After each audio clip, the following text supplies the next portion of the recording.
Hi everyone, welcome back to the second episode, actually. So, it's another episode of my podcast or talk, whatever you want to call it. I'm still arranging a name for it, but yeah, welcome back. So, today we're going to talk about something I really want to do because I feel like it's something me. I don't know, it's just me. But today I'm going to talk to you guys about my reads, which I cherish a lot because I love reading and I love reading like all types of things, honestly. But not all types of things, but most things. I'm going to get into it. You guys are going to see some things are like romantic, obvious love stuff, but then something it gets deep into like nonfiction. It's like, Davi, why are you reading this?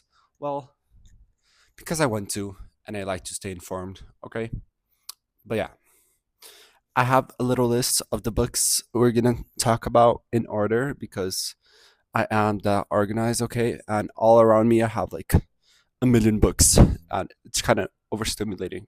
But let's get into it, shall we? So first off, the first book series that I'm going to talk to you guys about is actually one of my favorites, and it's called Crazy Rich Asians, written by Kevin Kwan. I do not have the physical books with me because I took them to my sister so she can read them and see if she likes them. But I have a little photo here. I don't know if you guys can see, but well, these are like the books, and they have three books. As I said, it's a trilogy. First one is called Crazy Rich Asians. Second one is China Rich Girlfriend. I think so. I can't see it. And the third one is Rich People Problems, which all yeah, China Rich Girlfriend. I'm right. So first, second, and third book. And guys, something I love is first watching a movie that is based off a book or a series. I don't really care, and then I read the book because I like seeing that the book has so much more detail than the series, the film. That it's just way more interesting to see how many details change after you actually read the series, the books actually. Oh my god, what am I saying? But I really like Crazy Rich Asians because there's only one film about it and there's three books, so you get the continuation of the books that everyone no, no, the continuation of the movie that everyone wants, but you actually see that the ending in the book is different from the movie. And it just opens up to a lot of other possibilities. Like, I think if they're gonna make, because I think they're in the talks to actually make a second movie, but if they are in the talks. I don't know how they're going to continue because the ending was totally different, and like there's no opening for to make a continuation because it's so much more like deep, the ending in the book, and how uh Nick's, what's the name of the girlfriend? Oh my god, Rachel. How Rachel, um, Ashley, she ends up forgiving Nick's mother for what she's done. That only happens in the second book, the start of the second book. Instead, in the end of the first book, I didn't say, but spoilers, of course, they just ended up fighting, and that's it. It doesn't, well, the conflict resolved, honestly. But then you need to read the second book to get that conflict resolved. So I think that's interesting if they actually continue to make uh, another movie about it, how they're gonna do it, and as well just the other two movies. It's like such a great experience to read because the second book is about Rachel finding that her lost dad, because actually her mom, her who she thought was her dad, isn't actually her dad, but it's another guy, and this guy all of a sudden is one of the China's richest men. So then she discovers she has a rich family. She comes from a rich family basically, and she has another brother, and it's a very emotional story because there's lots and lots of drama in China basically, and Nick's family isn't that much involved. And then the last book, if I'm not mistaken, I've read this like it's been some months, but it's like enclosing everything together. But it's actually Nick and Rachel falling in love, and and I remember the books focus a lot in Astrid, which that was honestly good. Like Asher was one of my favorite characters in the movie, and it was very refreshing to see she get like a whole plot in the books. Yeah, but you and the crazy thing is, Crazy Rich Asians, they're way crazy rich in the books. Like the wedding is so much more of a spectacle in the books. Like they go to a private island, like just for the wedding, and then it's yachts for everyone. Is like so much bigger just for a wedding, and the movie, like even the movies when wedding, it's like one of the most sensational things I've ever seen. But in the book, oh my god, you guys are in for a ride if you have not read it still, because it's just they're just so rich in the books. They just buy everything, everything. Like, bro, where does this money come from? And it's and one of my favorite things was the ending of the trilogy, which actually ended up with Nick deciding to, oh, I remember the third book. The third book, it's talking about Nick's family again, but then I think, who's gonna get the will? Grandma's will, because she's actually about to pass. So that's a whole conflict, and Nick is the one who ends up choosing what they're gonna do with the house and the will. I think that's it. Okay, now I remember. So grandma still hasn't like resolved herself like with her problem with Nick and Rachel, because she didn't forgive them still. Like, and that's the story. She forgiving them and the will. Who's gonna get all the money? You know? Okay, but that's it. That's actually one of my favorite series to read, and I don't know. It's just, and it's so easy to read. You read the books and like you want to read more, more, and more. That's what made me like actually like it. But yeah.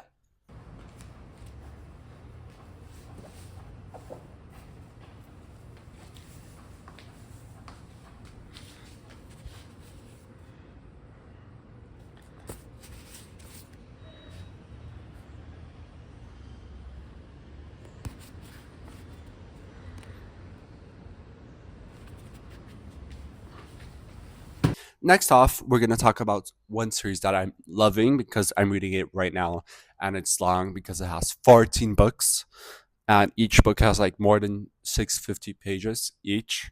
So, and I'm on the third book, and it's the series The Wheel of Time, created and curated by the Robert Jordan. And here are my three books that I have. This is the first book. It's called The Eye of the Road. Second one is called The Great Hunt, which I just finished like 1 week ago. And then I'm on the third one, which is The Dragon Reborn. And actually, there's a series about this, but it was canceled, and that's why actually I started reading the books, because like I wanted to know what happened, and now I need to read 14 books.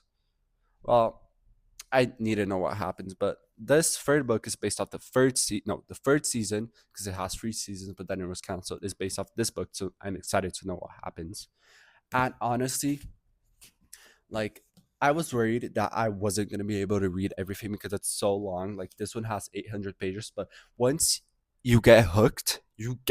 Like, uh, he writes in a way that compels you to read what more about that road of magic, that road of channeling, the Aes Sedai, why Ran and his friends, they are the chosen ones, they are Ta'avarin. I think that's how you say it, because these words, bro, they created a whole other language, and sometimes I just can't, I don't know how to say it, but it's one of the most interesting series I've read, and the story is amazing because it's just each chapter shows a different perspective. There's five main friends, and each chapter shows like a different perspective, and I love that about it because you read lots, everything's happening, and there's something new every single chapter.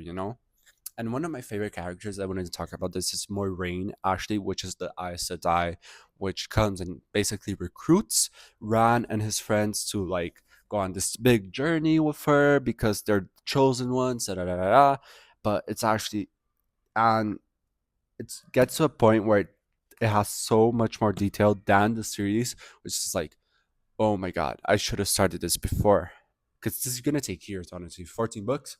Like I took 1 month to read this second book, but I took like 4 to read the first one, or 5. I don't know. But honestly, I wanted to try this before.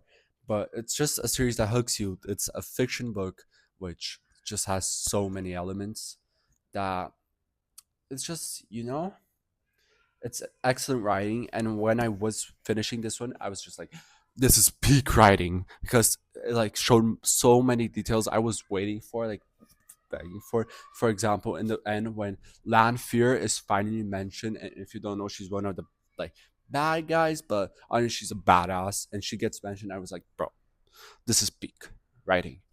And yeah, that's what I love about this. It's basically I started it because the series got canceled, but honestly worth it because I get to read lots of stuff, and it's just I can read. Reading is good for you, so it gets me engaged. It gets me motivated to read more, and that's what makes me happy about reading it. And I can't wait to finish it because it's so long. So it's gonna take some time. But honestly, these are my babies now, and I love them.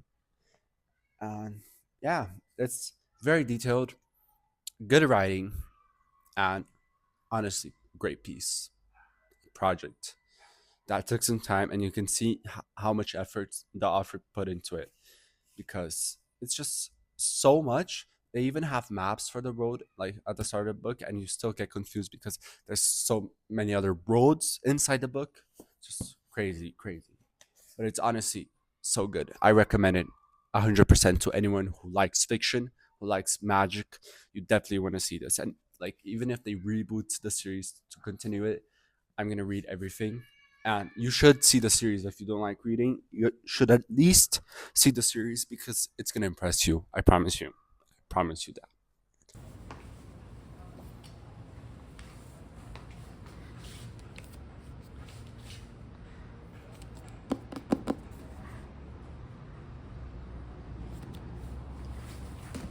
Okay, now moving on, we're gonna talk about one of my favorite reads this year as well, which is obviously a famous one, "Sunrise on the Reaping," by Suzanne Collins. Okay, moving on, we're gonna talk about one of my favorite reads this year, and it's a very famous one, according to many I know, and it's obviously "Sunrise on the Reaping" by Suzanne Collins, the Queen herself. Okay, so this book was just sensational. I've watched all the films. I haven't read any of the Hunger Games books, sadly, because I just wasn't motivated. But when I saw, like, I was hooked into the films, and when I saw she posted another book, and that film was only gonna like launch or premiere next year in November, I said I need to read this. And honestly, it was so good because like we want to know what Hamish games were, and like we want to know all the other tributes as well. So it was just a good insight to see what the other tributes, the other victors games, like first one, and it was very emotional story, and I liked it that it focused heavily on the preparation and on the games, like not like the ballads of songbirds and snakes that focused on after the games, but this one it heavily focused on inside the games where Hamish, he just goes through so much things and it's so sad, and you can see how the capital is cruel in this book. You can see how actually they treated all all the tributes and how there were finally some careers here, and they just incorporate so many like mags, wires, because District 12 didn't have a victor, so they needed to hire victors from other districts, and it's just amazing piece of writing, and I can't not wait for the film. Which I mean, the casting was sensational. I heard that they're gonna do a casting Oscar, like the Oscars are gonna um include casting Oscar so they can win. So I think honestly, Sunrise on the Reaping movie, they're gonna win this Oscar for casting. But it's just gonna I can't not wait for the film to see Hamish, to see Joseph, to see McKenna, Ben, everyone. Literally, the details about the districts and the tributes here just won me like it got me hooked, and to know more about how they're gonna adapt it in the film because it's honestly strange because there's so much info that they should add. I think that's necessary to add, but I don't think they will. But And Hamish suffers so much. And I don't know if I'm gonna cry in the movies if they add everything. They need to add everything, but he suffers so much. And Snow, oh my god, Snow is like such a dick in the series. Oh my god, I hate Snow. I just hate Snow. But yeah, that's it for Sunrise on the Reaping. Love the artwork as well.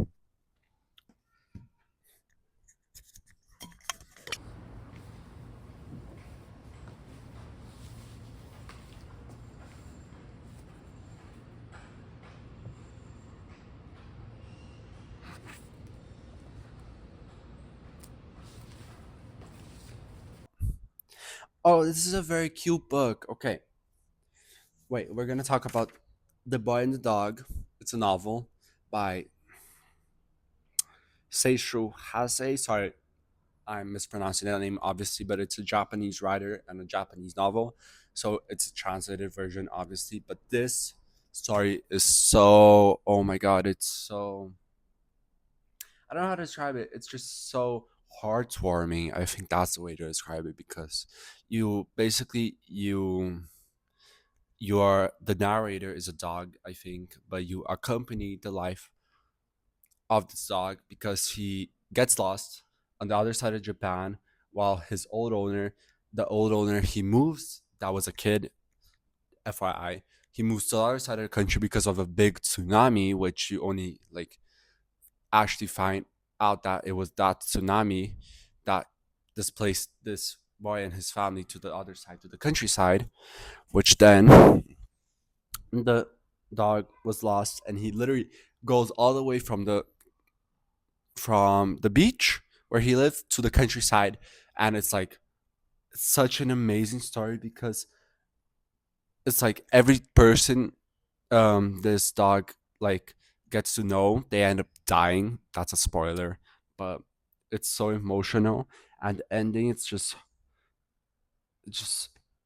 oh my god, it's so powerful, because you see, because this boy, he was depressed while he was at the countryside, and he only started to speak, he only started to be happy again when this dog finally found him, which I don't remember the dog because honestly, through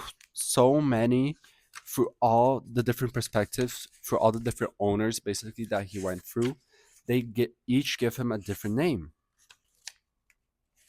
But it's just an amazing novel, which it shows the reality as well of like displaced victims in Japan from huge tsunamis and earthquakes, which the author gets to show in such a detailed and emotional way. And honestly, look at this art. I showed it before with the video, but this art, honestly, it's what gets me hooked. The cover art on a book is what gets me hooked to like get it off the shelf and buy it, because if I see like a cover art or it's a book that I honestly researched before, but if I see a pretty cover art, and I'm just gonna get the book because most of the times they are good. If they have a pretty cover art, they have a good writing style. I said what I said. Okay, but I think the dog is also a Shiba. I don't know if you guys can see. I think that's the name, a Shiba. It's a classic Japanese breed, I think. Guys, I'm not sure. Do not trust me when I talk about like factual stuff. But this is honestly a beautiful story. You guys, I definitely recommend it.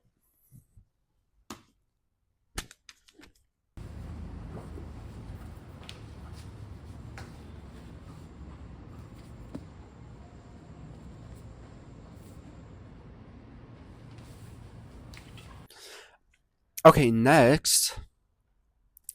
Honestly, I'm gonna pass this by real quick because I thought it was a good thing to mention, but it didn't get me hooked. But I'm gonna talk about the Oral Tour by Oliver Lewis. It's basically a biography which about uh, George Orwell's life and where he got his inspiration from. It's very educational, I would say.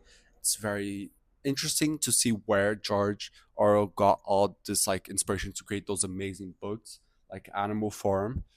Basically, it shows how it's a guy going to where George Orwell lived throughout his life to see like what were the circumstances he was raised in to actually develop that writing, that sense of writing.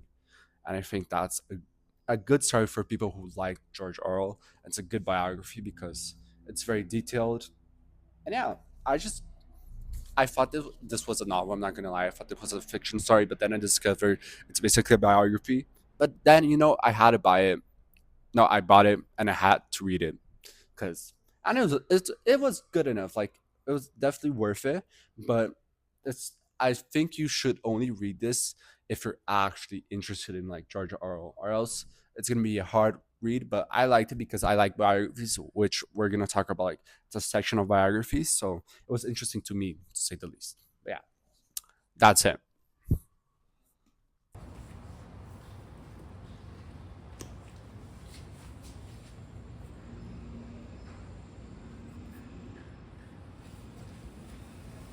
Next, I'm gonna talk about one very good story.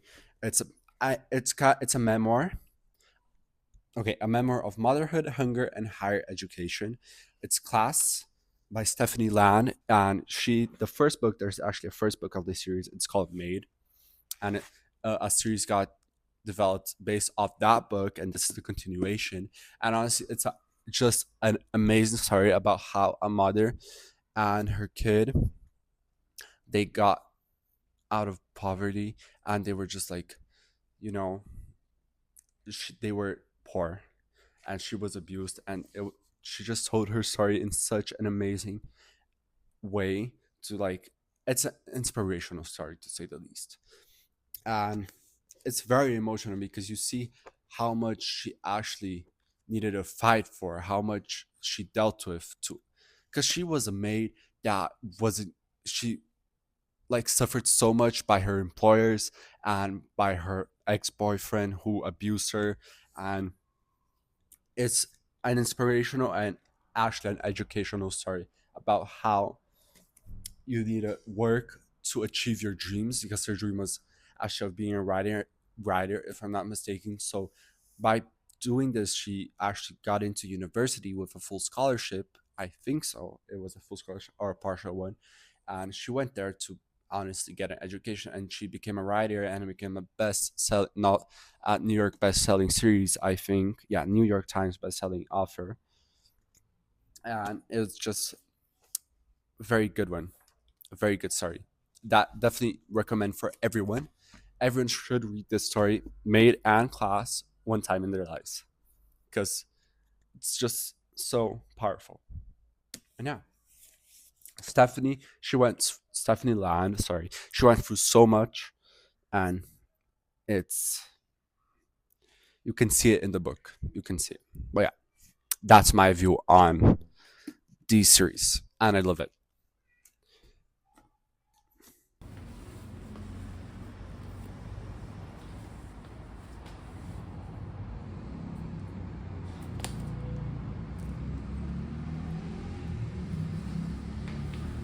Okay, next we're gonna talk about one of my other biographies, which loved reading. And it's one of my favorite actors as well. It's We Were Dreamers by Simon Liu, and this story it accompanies him from his childhood, where he lived in China in a rural area of China until he went to Canada, and his family was like they were immigrants, obviously, and he came from I don't know if it was a poor upbringing or a middle class upbringing. I'm not sure, but it just tells the tale of his story and how he, as well as Stephanie, how he needed to fight to become an actor to achieve his dreams of doing stuff. Like you see, he talked about the how he was an immigrant and how hard it was for it to adapt to like Canadian lifestyle, obviously some time ago.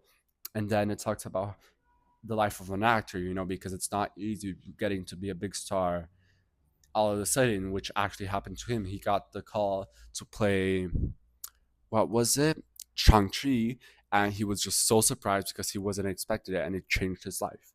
And I was gonna try to say something similar, but it says here in the cover, an immigrant superhero origin story, which honestly, it just it's it's definitely an inspirational story to every immigrant out there to see like you can honestly achieve things even with discrimination blocking you. Even you just need to try hard enough because your efforts will pay off. Sometimes you just need to wait. Most of the time, sometimes it doesn't pay off, honestly, but it's just a matter of time. But honestly, I loved his writing style because Simu, he honestly he acts, he writes, and he's also a singer. I don't know how he does so many things, and he's a business owner. But one thing I loved is he putting pictures of his his life here, and one here was very heartwarming. It's his Chinese grandparents out in 2013, his graduation picture, and his parents' picture while his dad was graduating and he was a child here. It just shows every process of how he became a superhero, superstar. You know, all through actually battling the Canadian high rent, not able to find a job that he wanted, and yeah, it's a very amazing story to just get to know how Samuel, and he's very down to earth. You can see that in the book. He got to experience lots of things and many difficult passages, and he's very down to earth too. And it's very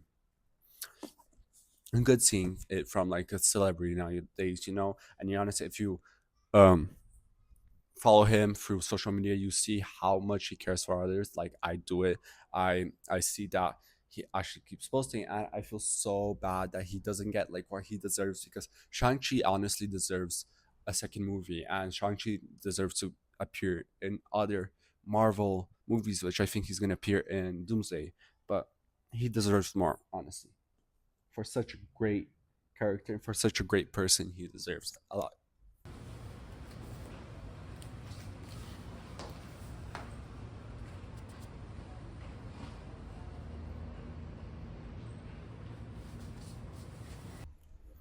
Next, I'm going to talk about one of my favorite biographies, which was actually a gift from my sister, which is Matthew McConaughey's. I think I think that's how you say it. Green Lights, and it's a story about his life, how he grew up, how he became the person he is today. But I honestly can't describe it. But it's just he talks about his life, his upbringing, and every time there's a green light, basically a learning experience or uh, a good experience, an experience of joy, it's highlighted inside the book. And here, what's a green light? I'm gonna read it for you guys. Green lights mean go, advance, carry on, continue on the road. On the road, they are set up to give the flow of traffic the right of way, and when scheduled properly, more vehicles catch more green lights in succession. They say proceed. So it's basically um, a story about moving on, chasing after your dreams. In our lives, they are an affirmation of our way. Their approvals, support, praise, gifts, gas on fire, attaboys, appetites, their cash money, birth, springtime, health, success, joy, sustainability, innocence, and fresh starts. We love green lights. They don't interfere with our direction. They're easy, they're shoeless summer. They say yes and give us what we want. Green lights can also be disguised as yellow and red lights: a caution, a detour, a thoughtful pause, an interruption, a disagreement, indigestion, sickness, and pain, a full stop, a jackknife, an intervention, failure, suffering, a slap in the face, death. We don't like yellow and red lights. They slow us down or stop our flow. They're hard. They're shoeless winter. They say no, sometimes give us what we need. So it's honestly a self development story that everyone needs to read at least one time. As I said, reading about the maid, but this one is definitely a story worth reading because, and I highlighted lots of parts in this book as well. That's what I liked. Here, it's something that I highlight. This is the art of living. I believe everything we do in life is part of a plan. Sometimes the plan goes as intended, and sometimes it doesn't. That's a part of the plan. Realizing this is a green light itself. The problems we face today eventually turn into blessings in the rearview mirror of life. In time, yesterday's red light leads us to a green light. And that's just a sensational message, and you'll get it once you read the whole book. And it's just, it shows his relationship with his dad. It's just amazing. There's little like snippets, like notes here, like here in the middle of the story. The arrow doesn't seek the target draws the arrow. We must be aware of what we attract in life because it is no accident or coincidence. The spider waits in his web for dinner to come. Yes, we must chase what we want, seek it out, cast our lines in the water, but sometimes we don't need to make things happen. Our souls are infinitely magnetic. And that's like these messages in the middle of the story is just like what gets me, what gets me hooked. That it's a good thing to read. And it's just one of the most like heartwarming parts. It's like him talking about his wife, his now wife, and you just fell in love, and it was so lovely to see it. And just these little passages, and as I said, they just make the book a complete one. And it's a very creative way of getting your readers engaged in a book, I would say. It's definitely different because I don't see any authors doing it. And it's definitely a way of getting your readers engaged to actually learn about your story, to get inspired off of it. And yeah. And another thing is I really liked the time he spent in Australia. He detailed that in a very fun way. Yeah. But yeah.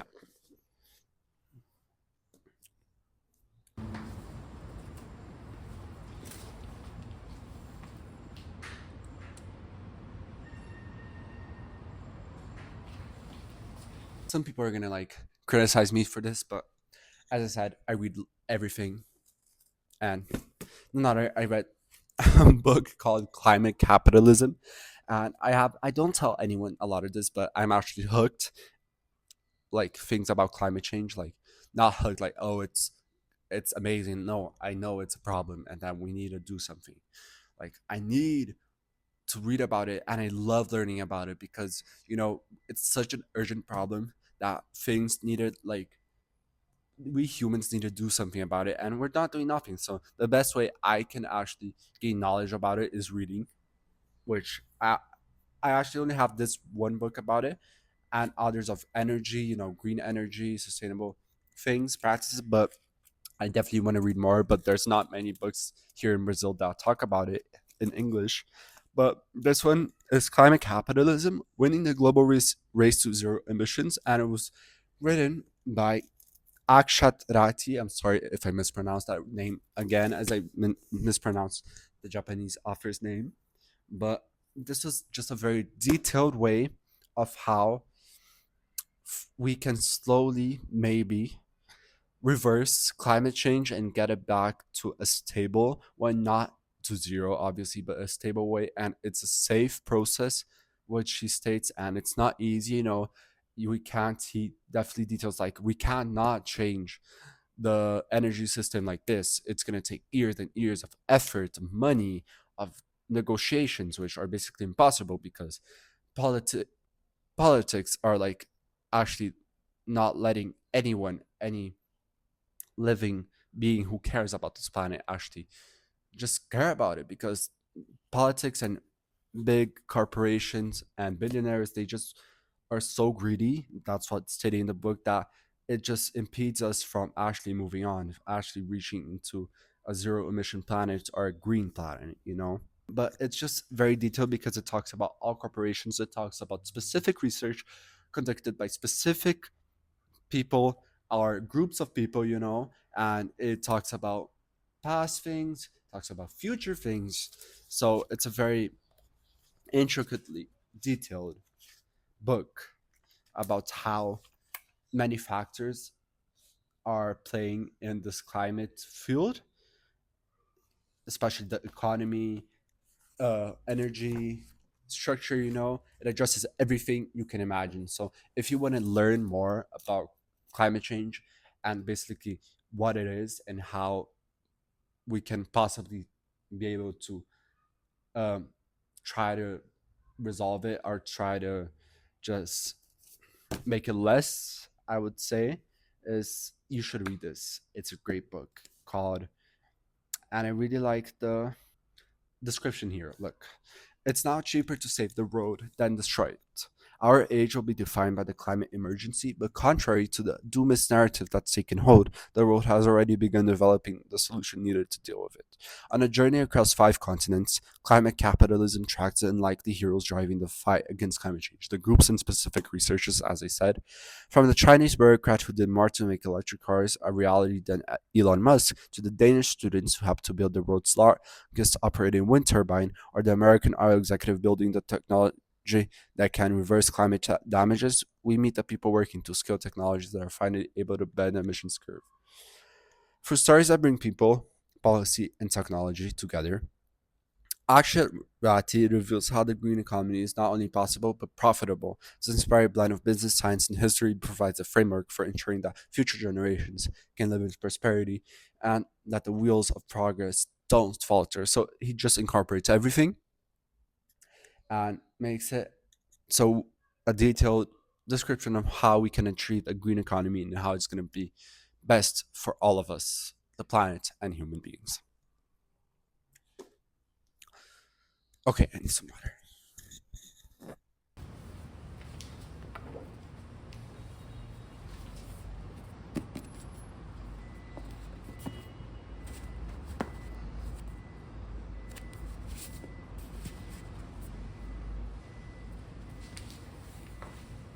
Moving on, we are going to talk about one of my favorite genres right now, which is romance, specifically gay books. Okay, but first we're going to talk about this series. Is first book is no, not this one. Oh my god. What If It's Us? It's written by Becky Albertalli and Adam Silvera. They both wrote two of the books, and What If It's Us the first one, and Here's to Us is the first one. And I really want to see this adapted into like a film or a series because honestly, guys, this story is so cute, so love it. Like I love it because it's a story about how two strangers they meet in a male room, and it's Arthur and Ben. Sorry, how both of them they meet in this room and then they never see each other again. And I think it's Arthur, yeah, Arthur that like he seemingly he just fell in love with Ben there, but he didn't get his contact out of because a wedding thing disrupted them or whatever, and he just seemed lost. But then his best friend or convinces him to go on something like those lost love connections, as they post on Facebook, but they actually posted on a coffee wall. They go there and they find that Ben had already posted something. Well, actually, his friend, or it was the other way around. I'm not sure.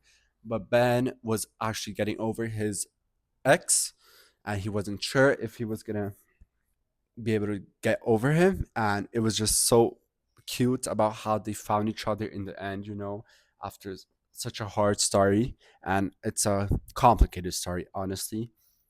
But in the end, as well, into the second book, they end breaking up.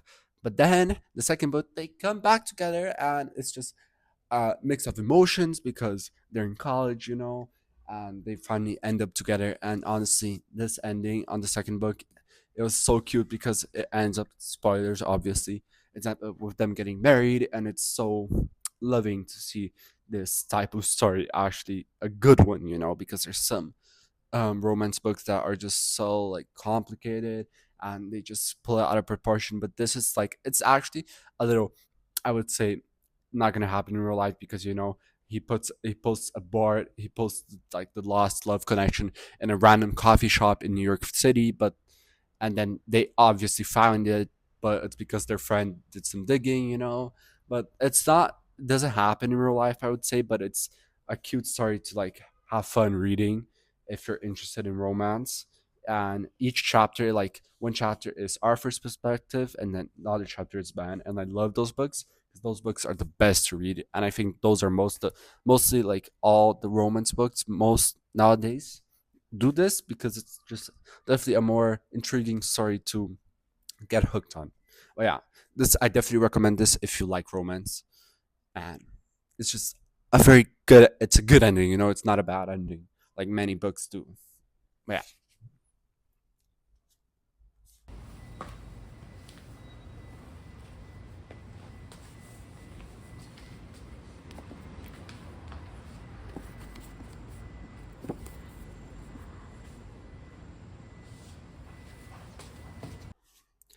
lastly, we're gonna talk about the one and only Red, White, and Royal Blue. Okay, so I actually saw the film first, and honestly, guys, I've seen this film for, I would say, 4 or 5 times because I love it. It's so good. But then I read like the book, and they were actually able to incorporate. Surprisingly, they were actually able to like put lots of things that were in the book in the film, which I felt like wouldn't be complete. The film wouldn't be complete without it. But they still couldn't add some things like Alex's sister, But it's just the story about how Henry and Alex they fell in love. It's just, oh my god, it's so good. Like honestly, it's just in the book it details so much more about how they fall in love and how in love they are actually, like how in love they are with each other.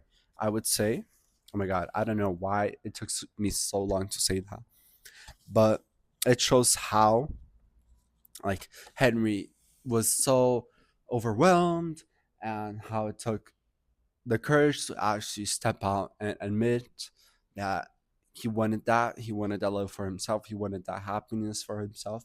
And I'm so excited for the second movie because I do not know how they're going to continue. Either they're going to continue while both of them are living in New York. Alex is going through law school, and Henry, I think, is writing. I'm not sure. But I don't know how the second film is going to be.